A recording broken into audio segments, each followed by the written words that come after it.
인간에게 자유란 죽음을 불사할 만큼 최고의 가치를 지니는 것입니다. 그래서 인류 역사를 인간이 모든 면에서 자유를 최대한 잃지 않으려는 투쟁과 더 많은 자유를 획득하려는 투쟁의 연속으로 보기도 합니다. 자유주의라는 용어의 기본 개념이 말해주듯 일반적인 의미에서 자유는 소극적으로는 속한 사회가 정한 규범에 위배되지 않고 적극적으로는 그 사회의 보편적인 윤리관념에까지 부합한다면 얼마든지 보장되는 것입니다. 그런데 인간은 주어진 자유를 가지고 선한 방향으로 사용하기보다는 이기적이고 부정적인 방향으로 사용하려는 성향이 있음은 인류 역사가 여실히 보여주는 바입니다. 적지 않은 경우에 자유의 오용으로 인해 방종과 무질서로 흘러가기도 합니다. 성경은 그 본질에 있어서 인간을 자유인으로 보지 않습니다. 죄의 종노릇하는 속박의 상태에 놓여 있다고 우리에게 말해줍니다. 그래서 고대 유명한 철학자이자 신학자인 어거스틴은 타락이라는 사건 이후 인간의 상태를 죄를 짓지 않을 수 없는 상태라고 표현했습니다. 오늘 본문에서 바울도 인간의 자유에 대해 말하고 있습니다. 인간의 가장 본질적인 자유인 죄의 속박으로부터의 자유를 말하는데 그것은 그리스도 안에서만 누릴 수 있는 가장 고귀한 자유임을 선언하고 있습니다. 인간에게 그 자유가 왜 필요하며 어떻게 얻을 수 있으며 그 자유를 얻은 자들은 어떤 책임을 지면서 그 자유를 누려야 하는지 말해주고 있는 것입니다. 이것은 세상이 말하는 일반적인 의미의 자유와는 아예 다른 것입니다. 저와 여러분은 오늘 본문을 통하여 신자가 예수 그리스도 안에서 누리는 자유가 무엇인지 세 가지로 함께 살펴보고자 합니다. 먼저 신자들이 누리는 자유는 자신의 성취물이 아닌 하나님의 선물입니다. 다 함께 갈라디아서 5장 13절 상반절 이버스나까지 함께 봉독하겠습니다. 형제들아 너희가 자유를 위하여 부르심을 입었으나. 바울은 앞선 4장에서 오직 믿음으로만 얻는 구원을 다양한 방식으로 힘주어 말했습니다. 이렇게 구원 얻은 상태를 기독교에서는 자유라고 말합니다. 이 자유는 죄의 속박으로부터의 자유이고, 그런데 인간은 누구나 원죄를 가지고 태어나는 죄인이기 때문에 하나님으로부터 죄사함을 얻기 위해서는 합당한 공로를 드려야 합니다. 그런데 인간이 스스로 그 공로를 이루어내는 일은 불가능하다고 성경은 인간을 해석하고 있습니다. 성경은 가능성이 극히 희박하다고 말하지 않았고 불가능하다고 선언했습니다. 유일한 방법은 우리를 대신해 그 속죄의 공로를 이루어 주신 예수 그리스도를 믿는 것입니다. 성경은 이때 인간의 믿음마저도 하나님으로부터 주어지는 선물이라고 말함으로써 이 믿음 역시도 방편이며 및 구원의 조건은 아닌 점을 분명히 말해줍니다. 그러니까 죄사함의 공로는 오직 예수 그리스도의 십자가 희생밖에는 없는 것입니다. 그런데 갈라디아 교회에 들어온 어떤 거짓 선생들이 다른 복음을 가르쳤습니다. 이들은 예루살렘에서 온 유대주의자들로 추정되는데 이들은 죄사함과 구원을 위해서는 예수의 공로에다가 인간의 율법 준수라는 공로도 들어가야 한다고 가르쳤습니다. 이에 바울은 갈라디아 교인들에게 그것은 다른 복음이고 거짓 복음이며 즉 오직 믿음으로만 구원이 가능하다고 다시금 천명했습니다. 인간이 율법의 행위를 가지고 구원의 공로를 쌓으려고 발버둥 치면 칠수록 죄의 속박으로부터의 해방은커녕 점점 더 그 속박의 수렁으로 깊이 빠져 들어갈 뿐입니다. 인간 죄사함의 자유는 오직 하나님의 은혜로만 주어지는 것입니다. 이것이 기독교 복음의 진미이며 복음이 주는 자유의 기쁨입니다. 참된 자유를 누리기 위해서 극히 희박한 정도가 아닌 아예 불가능한 율법 준수의 의무 아래 몸부림쳐야만 했던 비참함에서 우리를 해방시키는 것이 기독교의 복음입니다. 복음의 자유는 사람이 무엇을 해서 성취하라는 제한이 아닌 누리라고 주시는 은혜의 선물입니다. 그래서 본장 1절에서 그리스도께서 우리를 자유롭게 하려고 자유를 주셨다고 표현하면서 그러므로 굳건하게 서서 다시는 종의 멍에를 매지 말라고 우리에게 시작하면서 알리고 있는 것입니다. 오늘 본문인 13절에서도 형제들아 너희가 자유를 위하여 부르심을 입었으나 라고 했습니다. 여기 자유를 위하여 라는 말은 그러므로 자유를 얻으려고 무엇인가를 하기 위하여 라는 뜻이 아닌 자유를 누리게 하기 위하여 라는 복음적인 진리입니다. 그리고 부르심을 입었으나 라는 표현이 보여주듯 죄사함의 자유가 우리의 종교적 수행을 통해 된 것이 아닌 하나님께서 이루어 놓으신 은혜의 자리에 우리를 불러 앉혀주신 것이라는 것을 분명히 보여줍니다. 그래서 이 주제를 다루고 있는 본서신 갈라디아서는 소위 기독교 자유의 대헌장이라 불리기도 합니다. 몇 해 전에 제가 알던 어떤 분을 오래간만에 만나 식사를 하며 이야기를 나눈 적이 있습니다. 여전히 인격적이시고 참 좋은 분이셨는데 훌륭한 개혁주의 장로교에서 태어나고 자라며 신앙생활을 열심히 하다가 40쯤에 교회를 떠난 분입니다. 그날 대화를 해보니 종교와 동양 철학에 상당한 죄가 있다는 것도 알게 되었습니다. 저는 그분이 어려서부터 나고 자란 장로교에서 훌륭한 신앙생활을 40년간이나 했기 때문에 기독교 신앙의 기본은 알고 있다고 생각을 했습니다. 그런데 대화를 하면 할수록 저로서는 굉장히 놀라지 않을 수 없었습니다. 그분은 기독교를 행위구원의 종교로 알고 계셨습니다. 인간의 믿음이 중요한 자리를 차지하고 있긴 하지만 어쨌든 성경에 나와 있는 이런저런 종교적 윤리적 규범의 실천을 통해 인간이 구원을 완성해야 한다고 잘못 이해하고 계셨던 것입니다. 아주 가까운 사이는 아니라서 저의 당황스러움을 내색하지 못한 채 소재를 바꿔가며 이야기를 계속 나누었는데 분명히 기독교의 구원을 그렇게 잘못 알고 계셨습니다. 제가 특히 안타까웠던 점은 그분이 기독교를 무슨 여러 규범과 의무로 매주 인간에게 부담을 지우는 종교로 이해하고 계셨던 것입니다. 그분이 교회를 떠난 주된 이유도 그것이었습니다. 안타깝게도 그분의 경우처럼 적지 않은 사람들이 복음이 주는 자유의 진가를 알지 못하는 것 같습니다. 그리스도의 십자가를 믿을 때 맛보는 속 시원한 자유의 기쁨을 한 번도 맛보지 못했기 때문일 것입니다. 복음은 구원의 확신을 주는 것입니다. 여기에 참된 자유가 있습니다. 기독교는 구원의 열망이나 구원의 완성을 향한 열심을 불러일으키는 종교가 아닙니다. 기독교는 완전한 구원을 주는 복음의 종교입니다. 거기에는 더 이상 구원을 완성하기 위한 규범과 의무의 속박이 존재하지 않습니다. 하나님의 은혜가 가져온 자유함이 거기에 있을 뿐입니다. 자신의 구원을 완성하기 위해 공로를 세워보겠다고 율법 준수로 나아가는 것은 바울의 표현처럼 스스로 종의 멍에를 다시 집어매는 것입니다. 자신의 종교적 행위나 득도가 자유에 이르게 한다는 착각에 빠지지 말고 오직 믿음으로써 예수 그리스도를 통하여 예수 그리스도의 속죄 사역을 통해 우리에게 베풀어 주신 순도 100%의 하나님의 은혜의 선물인 구원의 자유를 마음껏 누리시는 경향의 성도님들 되시기를 간절히 바랍니다. 둘째로, 신자들이 이렇게 누리는 자유에는 사랑으로 서로 종노릇하는 책임이 따릅니다. 다 같이 갈라디아서 5장 13절 하반절부터 15절까지 함께 봉독하겠습니다.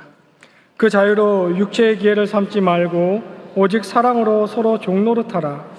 온 율법은 내 이웃 사랑하기를 내 자신같이 하라 하신 한 말씀에 이루어졌나니 만일 서로 물고 먹으면 피차 멸망할까 조심하라. 본문은 복음이 주는 참된 자유에는 책임이 있음을 말하고 있습니다. 자유에 책임이 있다는 것은 공리, 그러니까 즉 너무나 자명한 이치입니다. 바울은 복음의 자유를 잘못 사용하는 부정적인 경우를 먼저 언급하고 있는데, 복음이 주는 자유를 자신의 욕심을 추구하는 데에 사용하는 경우입니다. 영화에 이르기 전에는 신자들에게도 여전히 죄된 욕망이 남아있어 복음이 보장해주는 구원이라는 자유 위에서 마음 놓고 자신의 욕심에만 관심을 기울일 수 있습니다. 성경은 육체라는 단어를 사람의 죄된 욕구를 뜻하는 표현으로 자주 사용하는데 오늘 본문도 그 경우입니다. 기회라는 단어의 원문의 뜻은 전진기지, 교두보라는 뜻입니다.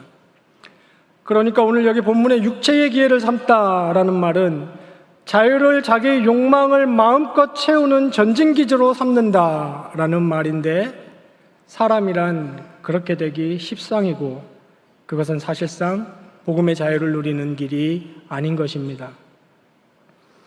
그것은 다시 죄의 노예, 종의 멍에 아래로 돌아가는 길입니다. 대신에 바울은 신자가 누리는 이 자유함에는 중요한 책임이 뒤따르는데 그것이 곧 사랑으로 서로 종노릇하는 것이라고 했습니다. 이것은 책임이면서 동시에 자유가 주어진 목적 중에 하나입니다. 바울은 여기에서 율법을 받은 당사자인 모세가 말했고 예수님도 강조했던 매우 중요한 진리를 다시 한번 언급하는데, 그것은 율법의 대강령, 곧 하나님을 사랑하고 이웃을 사랑하라는 말씀입니다. 14절에 온 율법은 내 이웃 사랑하기를 내 자신같이 하라 하신 한 말씀에서 이루어졌나니 라고 했습니다. 진정한 이웃사랑은 당연히 하나님에 대한 사랑으로부터만 나오는 것이고, 여기 지금 이 상황에서는 이웃사랑을 강조하기 위해 바울은 단순히 이웃사랑만을 언급했을 뿐입니다. 구약시대에나 신약시대에나 율법은 언제나 선한 것입니다. 율법에는 이루 셀 수 없는 조항들이 있는데 그 많은 조항을 압축하면 하나님을 향한 진실한 사랑을 하라는 것이고, 또 위를 향한 그 사랑을, 하나님 사랑은 옆을 향한 이웃 사랑으로 반드시 나타나게 돼 있다는 것입니다. 그런데 율법을 다 지켜서 이것을 온전히 실현할 수 있는 사람은 아무도 없습니다. 이 점에 있어서 성경은 율법이 인간에게 절망과 결코 해결할 수 없는 무거운 짐을 안겨준다라고 얘기하고 있는 것입니다. 그러나 또 동시에 성경은 복음을 말하기를 그리스도께서 우리를 위해 모든 짐을 대신 짊어지셨고 우리에게는 자유를 주셨다라고 얘기합니다. 그래서 이제 우리는 인간의 율법 준수라는 불가능한 의무의 멍에 아래서 사랑을 이행하는 것이 아니고 그리스도의 율법 성취라는 복음의 자유 위에서 사랑을 자발적으로 실천하는 것입니다. 이때 율법은 구원을 얻고자 하는 자를 위한 속박의 지침서가 아닌 그리스도로 인해 이미 구원을 얻은 자를 위한 자유의 지침서가 되는 것이며, 이것이 원래 율법이 처음 주어졌을 때의 역할입니다. 이 점을 바울은 14절에서 잘 말해주고 있습니다. 바울은 율법의 진짜 정신인 서로를 향한 사랑이 발휘되지 않으면 13절의 경고대로 저마다 자신의 육체의 기회를 삼게 되고 그 결과는 15절의 표현대로 서로 물고 먹게 된다고 말하고 있습니다. 여기 서로 물고 먹는다는 표현은 그저 자기 자신의 욕구 충족에만 관심 있는 짐승의 세계를 표현한 것인데, 만일 사랑의 실천이 없으면 아무리 신자가 모인 교회라도 이렇게 될 수밖에 없다는 것을 의미합니다. 그렇게 되면 교인들 중에 나만 잘 되는 것이 아니라 영적으로 피차 멸망하게 될 뿐이라고 15절에서 분명히 일러두고 있습니다. 갈라디아 교회에 들어온 유대주의자들이 이런 모습의 한 유형을 보이면서 교회를 분열로 몰아가고 있었습니다. 그들은 아무 근거도 없는 자신들의 신앙적 엘리트 의식을 가지고 이런저런 율법 조항을 가르치며 다른 사람에게 강요했지만, 정작 율법의 진짜 정신인 사랑의 실천에는 무지하게 이를 데 없었습니다. 게다가 그들은 옳은 것을 가르친 것도 아니고 자기 생각을 강요했을 뿐입니다. 그들은 갈라디아 교인들을 위해서 그런 것이라고 주장했을지 모르지만 바로 다음 장인 6장에서 사도 바울은 자랑하려는 것이라고 그들의 속마음을 정확히 간파해내고 있습니다. 형제 자매를 향한 사랑의 실천은 복음의 자유에 대한 책임이지만 동시에 그 자유를 누리는 방법입니다. 그 실천을 저버리는 것은 복음의 자유를 저버리는 것과도 같습니다. 그렇게 되면 사람은 필시 자유를 자신의 육체의 기회로만 삼게 될 뿐인 것입니다. 천국 가는 열차 티켓은 구했으니 주머니에 넣어놓고 오로지 자기와 자기 가족에만 관심을 둡니다. 십수년, 수십 년 예수를 믿어도 진지하게 형제자매를 사랑해 본 적이 없는 신자들도 있습니다. 오히려 나와 내 가족의 도움을 받아야 할 처지인데 남도울 겨를이 어디 있냐며 푸념만 하다가 생을 마감하는 신자들도 있습니다. 오직 그리스도의 은혜로 죄책으로부터 자유를 얻은 우리는 형제자매의 사랑을 실천하기에 애써야 합니다. 마틴 루터는 자신의 갈라디아서 강해에서 다른 사람을 사랑으로 섬기는 것의 예로 다음과 같은 것들을 말하고 있는데 참 실제적인 예들이라 생각됩니다. 괴로워하는 자들을 위로해주기, 연약한 사람들을 격려해주기, 어떻게든 형제 자매를 돕기, 예의 없는 사람들의 모습을 인내해주기, 사람들이 성가시고 귀찮아하는 것을 내가 하기, 교회에 대한 사람들의 조롱을 견디기, 다른 사람의 부모를 존경심을 가지고 대하기, 집안에서 짜증을 내는 배우자와 감당이 안 되는 가족들에 대해 인내하기 등등이 그것이었습니다.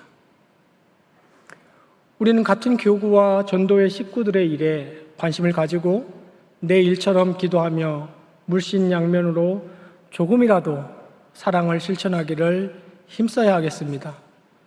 또한 사회에서도 직장에서나 동호회에서나 어디서나 그리스도인으로서 복음의 자유를 받은 자로서 사랑의 노력을 기울여야 합니다. 바울은 고린도전서 13장에서 사람이 아무리 지식에 뛰어나고 그 사람이 산을 옮길 만큼의 믿음이 있어도 사랑이 없으면 아무것도 아니다 라고 분명하게 얘기했습니다. 복음이 준 자유를 자기 육신의 욕심을 채우는 기회로 삼지 않고 형제 자매를 사랑하기 위한 발판으로 삼아서 사랑을 실천함으로써 진정한 구원의 자유를 누리는 경양의 모든 성도님들이 되시기를 진심으로 바랍니다. 셋째로, 신자들이 누리는 자유는 성령을 따라 행할 때에 지속될 수 있습니다. 다 같이 갈라디아서 5장 16절로 18절을 읽겠습니다. 내가 이르노니 너희는 성령을 따라 행하라.